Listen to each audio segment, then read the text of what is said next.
हिंदी को लेकर किस पर भी कविता लिखी जा सकती है। एक किसी दृश्य को हमने देखा तो तुरंत मन में कुछ भाव या विचार आते हैं। बस शर्त यह है कि जब भी विचार आए तुरंत लिखे। यह सबसे बड़ी शर्त हो। कभी भी, जब चाहे तब, रात में, दिन में, जब भी। याद करो, ये प्रयोग मैं भाषण देने यहां नहीं आया हूं, कुछ आपको बताने आया हूं। लिखना है। जो छात्र हिंदी में लिखना चाहते हैं हिंदी में लिखो, मराठी में लिखना चाहते हैं मराठी में लिखो, लेकिन प्रयोग करके देखो 1, 2, 3 दिन में, और मुझे आकर बताओ कि मैंने ये लिखा। हमारे मन में विचार आते हैं। अभी यहां पे छात्रों को पकड़ पकड़ के ला रहे थे, लेकिन छात्र नहीं आ रहे थे, कुछ आ रहे थे। तो जैसे कि हम लिखते जाए, छात्र को तो आते, कार्यक्रम को नहीं आते, बुलाए कोई अध्यापक तो जल्दी जल्दी भाग जाते। अध्ययन तो उन्हें करना है, परीक्षा में भी उत्तीर्ण होना है। जो मंच पर कभी नहीं आते, हमेशा बोलने में डरते हैं। डर उनको निकालना होगा, कहीं ना कहीं तो बोलना होगा। देश विदेश की बात तो करते हो, फिर लिखने से तुम क्यों डरते हो। जो बैठे बैठे कुछ शब्द लिखे। अब इसमें क्या किया मैंने, अब कविता की अगर बात करें तो 2 प्रकार की, एक मुक्त छंद की कविता और दूसरी छंदोबद्ध कविता।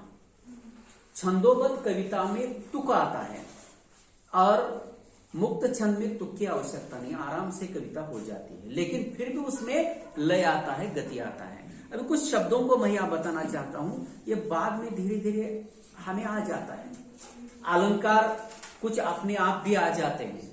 कई बार लिखने के बाद फिर करते समय हमें अलंकारों का प्रयोग करना पड़ता है। अलंकार अपनी भाषा का सौंदर्य बढ़ाते हैं, बराबर है। जैसे हमारे शरीर का सौंदर्य अलंकार बढ़ाते हैं। हम अंगूठी पहनते हैं, नाक में, कान में अलग अलग आभूषण, अलग अलग वेशभूषा, अच्छे कपड़े पहनते हैं, बालों की एक अच्छी स्टाइल होती है, बराबर। तो ये सभी क्यों, सौंदर्य निर्मिति के पीछे इसके कारण है, सौंदर्य के लिए। तो भाषा में भी एक सौंदर्य है। अलंकार अलग अलग है, अनुप्रास अलंकार है, यमक अलंकार है, रूपक अलंकार है, उपमा अलंकार है, उत्प्रेक्ष अलंकार है। अभी 1-2 लाइनें, चारू चंद्र की चंचल किरणें खेल रही थी जल तल में, इसमें गति आ गई। चारू चंद्र की चंचल किरणें, च च च च की आवृत्ति, बराबर है। इससे एक लय आ जाता है, एक सुंदरता आ जाती है, कविता बन जाती है। या उपमा अलंकार है तो मुख चंद्रमा के समान सुंदर है, बराबर। मुख चंद्रमा के समान सुंदर है। समान, सा, सी, से, सा, ये शब्द आ गए कि तुलना आ जाती है कम शब्दों में। मुख चंद्रमा के समान सुंदर है। मुख यहां है, चंद्रमा वहां है, लेकिन उसकी तुलना हमने चंद्र के साथ की, मुख की। यह उपमा अलंकार है। इसको अगर सीधा आरोप किया जाए, चंद्रमुखी, यह रूपक अलंकार हो जाता है। चंद्रमुखी, सीधा समान वगैरह निकाल दिए तो ऐसे। या पद मैत्री अलंकार, चाय वाय, यह और यह दोनों में मैत्री आ जाती है, ऐसे शब्दों का प्रयोग करना है। चाय वाय, गति आ जाती है। या बार बार, ये 2 बार शब्द आ गए तो उसमें से भी एक गति आ जाती है, एक लय आ जाती है। यानी काव्य में यति से तात्पर्य है रुकना। कहां रुकना है? गति से तात्पर्य है लय, आगे बढ़ना, और लय से तात्पर्य है एक प्रवाह आ जाना। प्रवाह से काव्य बनता है। देखिए, सृष्टि में अगर देखे ना, उसमें लय है, हर जगह लय है। आपके बैठने में लय है, एक साथ नहीं बैठते, इधर उधर हिलते हैं, उसमें लय है। बोलने में लय है, हवा में लय है, वृक्षों में लय है, वृक्ष हवा से हिलते हैं, उसमें भी लय है। हर जगह यह सृष्टि ही लय से बनी है। अब उस लय के साथ अगर हम मिल जाए, अगर हम उसके साथ एकरूप हो जाए, तो निश्चित रूप से आप कवि या लेखक बन सकते हैं। भाई, कवि में भाव सबसे महत्वपूर्ण होता है। कवि के लिए भावुकता महत्वपूर्ण होती है। भाव, अपने भावों को किस प्रकार लयबद्ध किया जाता है, उसमें किस प्रकार गति आ जाती है, उसमें किस प्रकार एक प्रवाह आ जाता है, यह अगर आप देखें तो निश्चित रूप से एक कविता बन जाती है। मैंने यहाँ बात बताई, कथा की बात वही है। आरंभ कीजिए ना, कथा लिखनी है और माता को लेकर लिखना है या कोई प्रसंग लिखना है। मान लीजिए कि एक मेहनत को लेकर और एक वक्ता कैसा है उस पर आपको कथा लिखना है। मान लीजिए कि एक पात्र कैरेक्टर तैयार कीजिए, बराबर। उदाहरण मान लीजिए कि रोशनी नाम की एक छात्रा है। अब वह, हाँ इधर पीछे जो है उधर थोड़ा ध्यान दीजिए, कथानक थोड़ा संक्षेप में कैसे तैयार होता है। रोशनी एक कथानक, रोशनी कैरेक्टर है और हमें लिखना है कि उसे एक वक्ता बनना है। जो डरते हैं ना विद्यार्थी, एक रोशनी नाम की लड़की थी, काला वर्ण, चेहरे पर चेचक के दाग, 3.5-4 फीट की ऊंची होगी। नाम तो रोशनी था, लेकिन हमेशा अंधेरे में रहना चाहती थी। बोलने की तो बात दूर, माता पिता की बहुत इच्छा थी उसे पढ़ाने की वगैरह, एक अच्छा वक्ता बनने की, लेकिन वह हमेशा डरती थी। स्कूल में गई, स्कूल से विद्यालय में आ गई, विद्यालय से महाविद्यालय में आ गई, लेकिन यहां तक यात्रा करते समय कभी भी वह मंच पर नहीं गई। लेकिन उच्च शिक्षा लेते समय महाविद्यालय में उसे 1-2 बार मंच पर जाना पड़ा। बहुत परेशानी होती थी। दूसरे दिन गुरुजी ने बताया कि तुम्हें इस विषय पर कल बोलना है।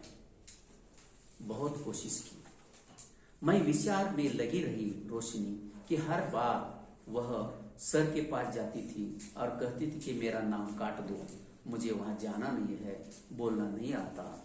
लेकिन सर ने जो कहा था, हुक्म दिया था कि कल किसी भी हालत पर आपको बोलना ही है। महाविद्यालय छूटा, रोशनी घर आई। माता पिता ने भोजन के लिए कहा, लेकिन वह बार बार मना कर रही थी कि मुझे भूख नहीं है। माँ परेशान हुई, आज बेटी को क्या हुआ? वह भोजन नहीं कर रही है, तबीयत तो ठीक नहीं है, लेकिन रोशनी खाने का नाम नहीं ले रही थी। शाम हो गई, वह पुस्तकें पढ़ रही थी, कल बोलना है, लेकिन कुछ सूझ नहीं रहा था। एक ही डर था।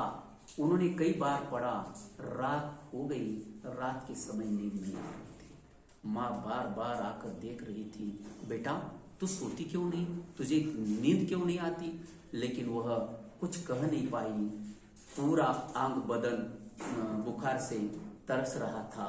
सुबह हो गई, नहा धोकर फिर महाविद्यालय में आ गई। 10-10:30 बजे कार्यक्रम था। वह सोच रही थी कि अब मैं कार्यक्रम में जाऊं या न जाऊं। कई बार मेरी सहेलियां कह रही थी, क्या रोशनी तेरी तैयारी हो गई?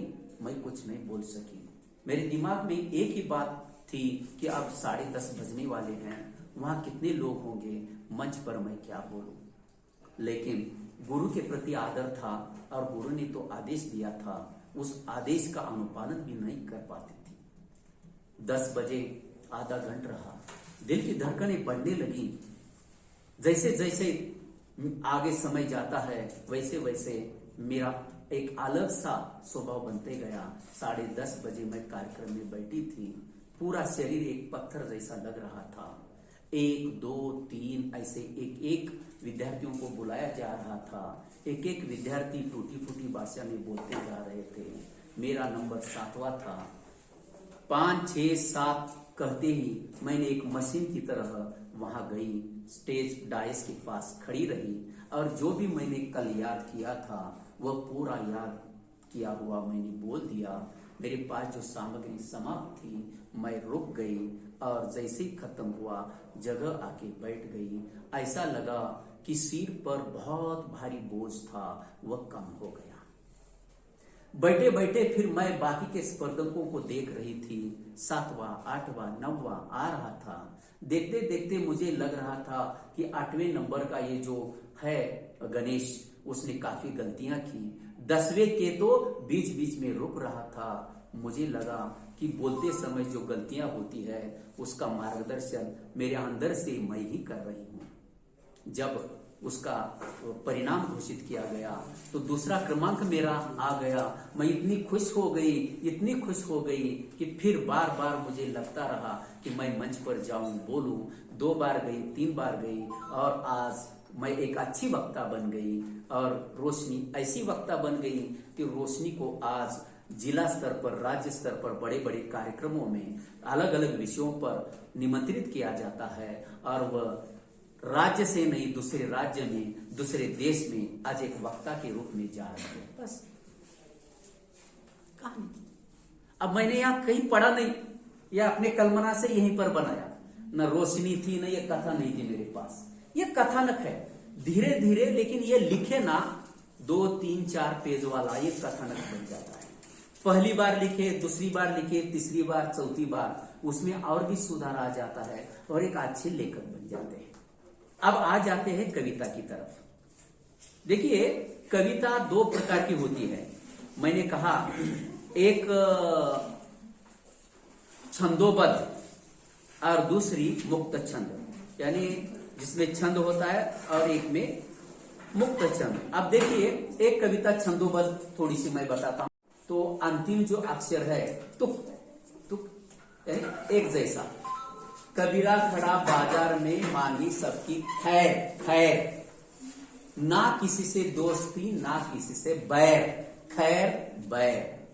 तो इस प्रकार अगर आप ध्यान में रखकर अगर मन शब्द गढ़ते गए तो आराम से उसमें एक कविता बन जाती है। अब देखिए कैसे कविता कहीं भी कभी भी किसी भी समय की जाती है। तो एक कविता मैं आपके सामने प्रस्तुत करता हूं।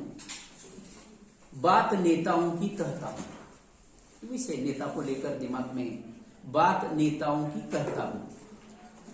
नेता तुम हो भविष्य सामान्य जनता का सपना, नेता तुम हो भविष्य सामान्य जनता का सपना, तुम ही देश का आईना हो जहां देखते हम रूप अपना, सपना अपना। आ गए कि नहीं? इसी कारण चुनकर देते प्रतिनिधि अपना तुम्हें मानकर, कर्तव्य पथ पर चलना है तुम्हें अपनी संस्कृति को अपना कर। उपदेश कैसा नेता हो? अपना कर। तुम्हारी आजादी के खातिर स्वयं को जिन्होंने कुर्बान किया, आजादी पाकर भी तुमने उनको आज बंदी बना दिया। अपने ही स्वार्थ के लिए भ्रष्टाचार करते तुम्हें देखता हूं, अपने ही स्वार्थ के लिए भ्रष्टाचार करते तुम्हें देखता हूं। भारत का निवासी हूं मैं, बात नेताओं की करता हूं। जब जब आता चुनाव वोटों का बढ़ाते हम पर तनाव, जब जब आता चुनाव वोटों का बढ़ाते हम पर तनाव, अधिक अनेक पक्ष अनेक विचार भ्रष्टाचार को बनाया शिष्टाचार। सफेद खादी पहनकर घूमते नंगे पैर गली, झूठे वादों के बहलाकर पहुंचते आसानी से दिल्ली।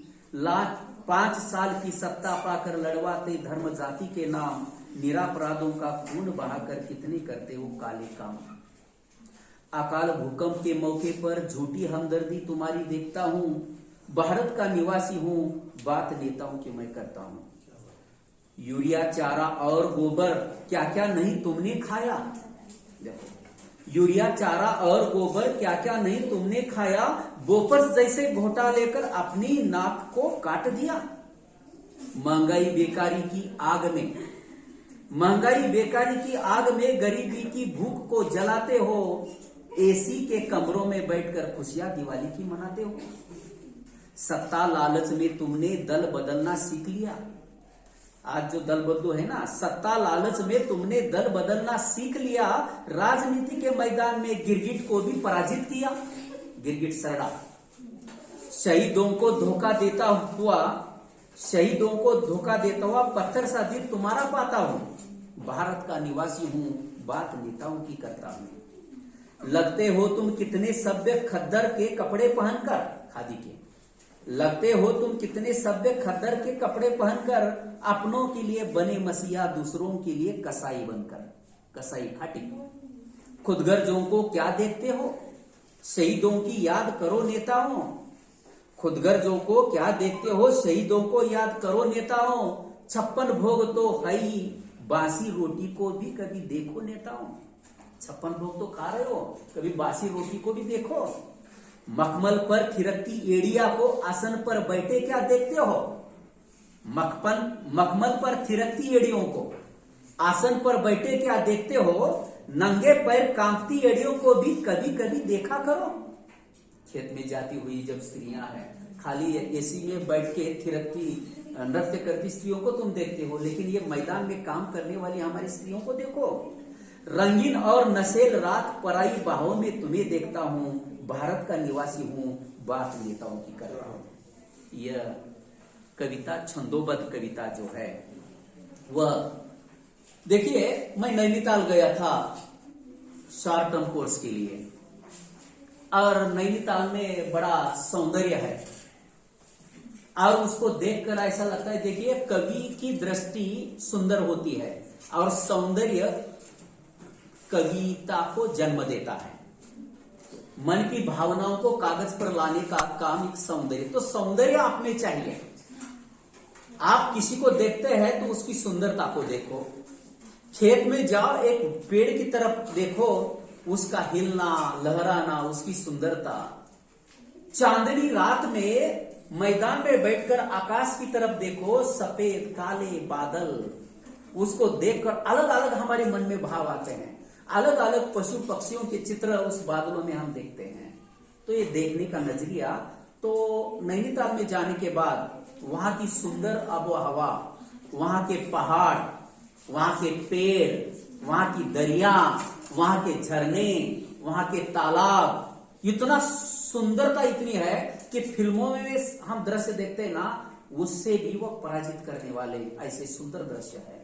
तो उसको देखकर, नैनीताल की सुंदरता को देखकर मुझे याद आया कि प्रत्यक्ष यहाँ स्वर्ग है। अब इसमें छंद नहीं है, दूसरा प्रकार छंद नहीं है, मुक्त छंद है, लेकिन लय है। देखो स्वर्ग यहां, कविता का शीर्षक मैंने दिया।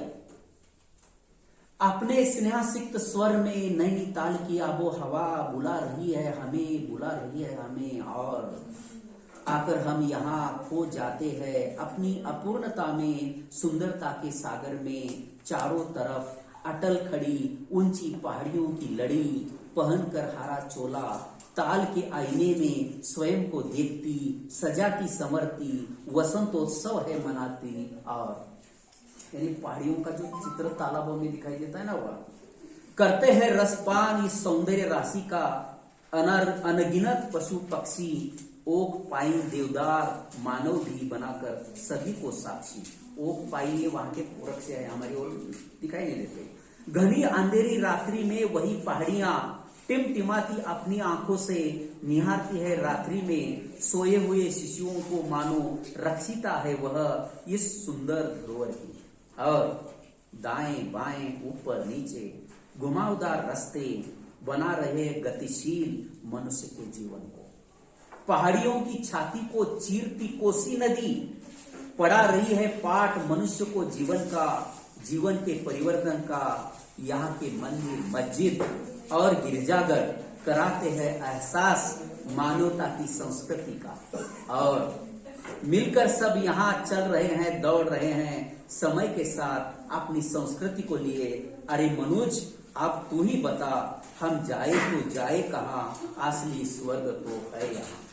बस, तो ये मुक्त छंद कविता के रूप में काफी कविताएं हैं, लेकिन आप बनाइए, लिखिए। यहाँ बैठे बैठे तो मैं तो सर से कहता हूँ कि एक समय ऐसा एक 7-8 छात्र या जो इच्छुक है बैठिए, वहीं पर हम कविताएं बनाएंगे।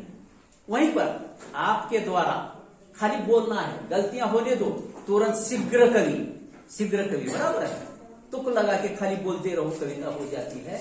तो कहने का तात्पर्य है कि इस अवसर पर कथा लिखिए, बोलिए।